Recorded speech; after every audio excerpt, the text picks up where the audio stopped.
Hello there. Today we will be taking a look at how to install a battery tender, or also called a trickle charger, on a motorcycle. Why is it needed? For a few reasons.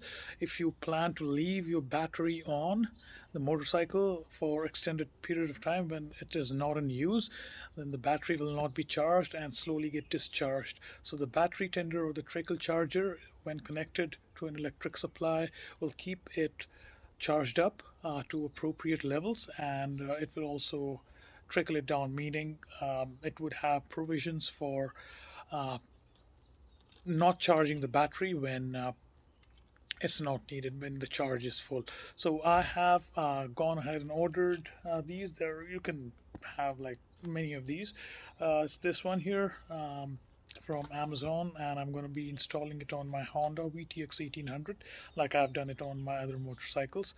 It's a very easy process, and I'll show you how it's done.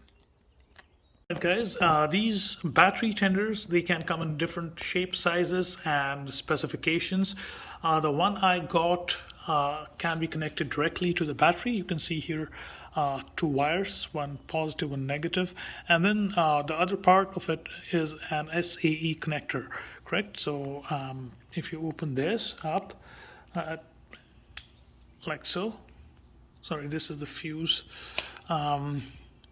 Here it is like that, correct? And then the other part is the battery, the charger. So this one goes into a wall socket, and if you can see, this also has an SAE connector. This one would go in this, and this one would go into the wall. Now, to be able to install this, you need to have access to your battery compartment. This one is a Honda VTX 1800. Now, for able to do this, like I have some set of utilities that are on top of here. This I would need to remove that. You can see there are two screws. I've taken them out.